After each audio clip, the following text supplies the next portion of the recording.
Olá, gente. Quero deixar aqui uma mensagem muito importante, que eu vou intitular de Deus não está bravo com você. Sim, Deus não está bravo com você. Eu não sei o que fez você pensar isso. Se em algum momento você pensou isso, ou se você está pensando isso nesse exato momento, ou um recado para que você futuramente, caso venha pensar nisso, você se lembre dessa mensagem de que Deus não está bravo com você. Tá, eu vou, para não ficar nas minhas palavras, eu vou argumentar. A referência se encontra no livro de Lucas, capítulo 5, a partir do versículo 11, onde vai falar sobre a parábola, um ocorrido, né, de um filho perdido. Nessa parábola relata um homem que que pegou toda a sua herança com seu pai ainda vivo e foi curtir a sua vida longe da casa do seu pai com essa herança. Só que ele não teve um planejamento financeiro, não teve um cuidado e o dinheiro acabou. Daí ele ficou sendo mendigo, uma pessoa sem teto. Todos os amigos que ele adquiriu na fase da riqueza foram embora e ele estava sozinho. E o único emprego que ele conseguiu foi como para servir os porcos. Ele foi contratado para servir os porcos, né? Tipo, dar lavagem para os porcos. E ele chegou num momento que ele se sentiu tão humilhado que ele disse: cara, eu tô sentindo desejo de comer a lavagem desses porcos, de tanta fome que eu estou. Então ele se lembrou que na casa do pai dele, os servos do pai dele, porque o pai dele era muito rico, os servos do pai dele estavam numa condição melhor que a dele. Tinha um salário melhor que o dele, tinha um tratamento melhor do que ele estava sendo tratado.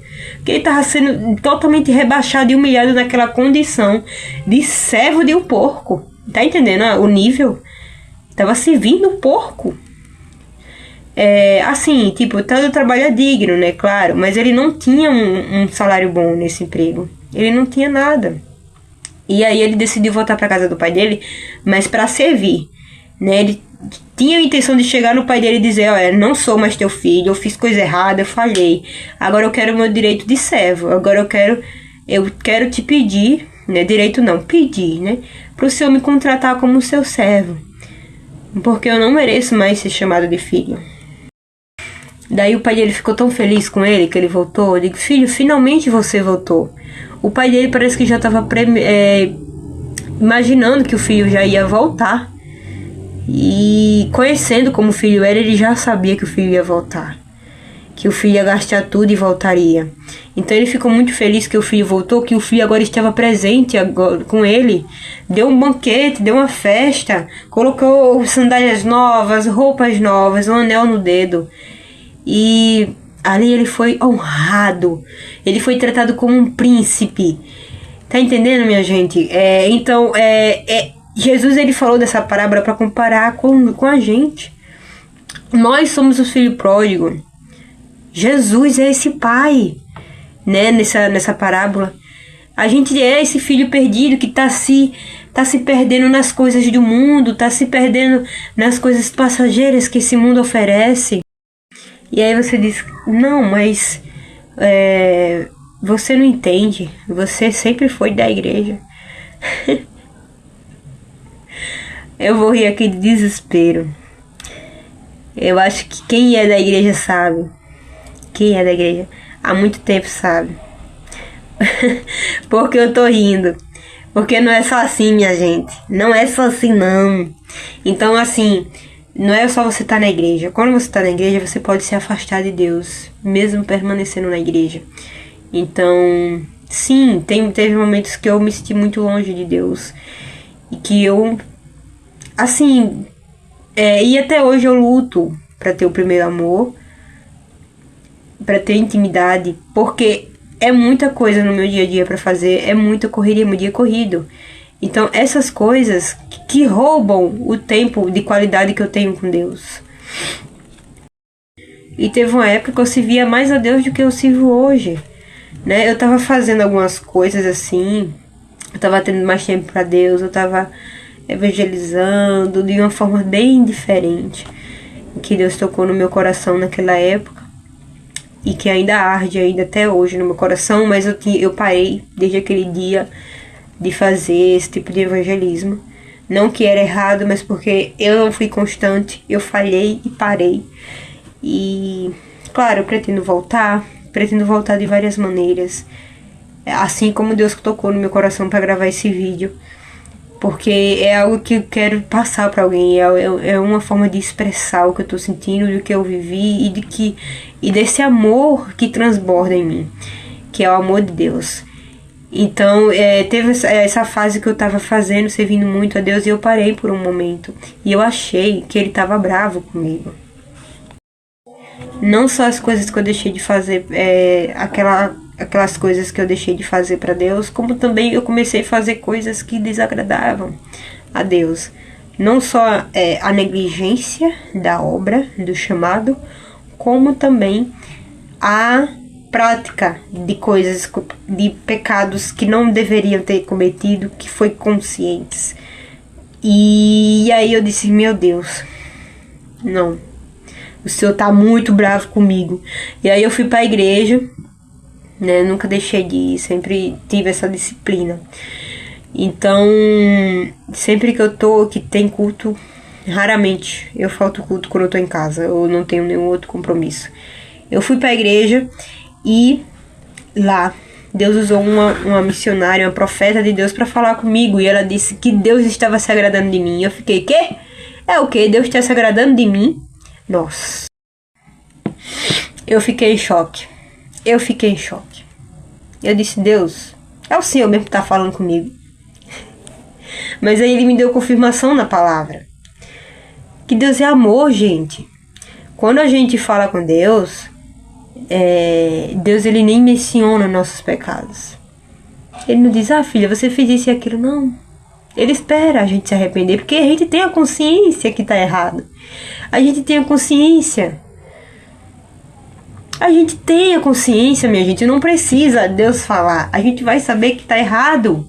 Se você disser, eu não sei, eu estou inocente. Não existe pessoas inocentes. Não existe.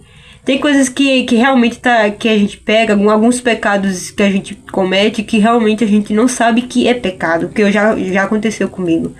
Mas depois Deus me revelou, mas não revelou de forma acusando, sabe? Não foi acusando. Foi com muito amor, foi com muito carinho. E assim, eu acho mais difícil me perdoar do que ter o perdão de Deus. Porque o perdão de Deus é incrível. É incrível, gente. O quanto ele nos perdoa. E o perdão dele não é um perdão que chega e diz, olha, fulano, lembra daquele dia que tu fez aquilo? Lembra daquele pecado que tu cometeu? Não.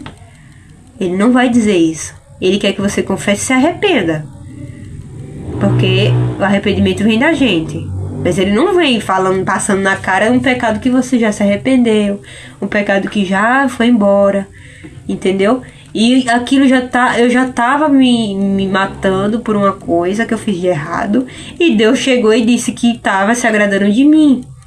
Ele em nenhum momento mencionou o meu erro. Ele só veio com amor. Agora sim, gente, eu tava buscando a Deus. Foi um dia que se eu dissesse a ele, eu não vou mais buscar a Deus porque Deus não vai me perdoar. Deus está bravo comigo, então eu não vou buscá-lo. Eu não iria receber aquela mensagem, aquela palavra que foi um refrigério para minha alma, né? Então, outra mensagem que diz aqui em Sinfonias, no livro de Sinfonias, capítulo 3, versículo 17, que diz: o Senhor, seu Deus, está no meio de você, poderoso para salvar. Ele ficará muito contente com você e ele te renovará com o seu amor e se encherá de júbilo por causa de você. Como assim Deus vai ficar feliz por causa de mim? Como assim Deus vai ficar contente por causa de mim? Gente, que privilégio muito grande isso tem. É muito bom mesmo. Então, resumindo, é isso. Deus não está bravo com você. Para de pensar isso. Trabalhe o próprio perdão. Eu ainda estou trabalhando porque tem muitas coisas minhas que eu faço que eu que eu vejo que Deus não se agrada, mas ainda estou tentando trabalhar o perdão em mim. E buscar mudar e buscar me encher do amor dele.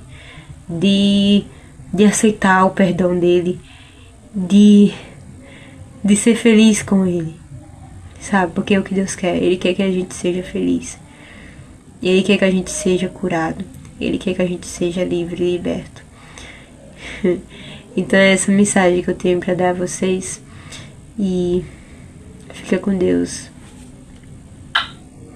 Beijos, a paz. Que Deus os abençoe.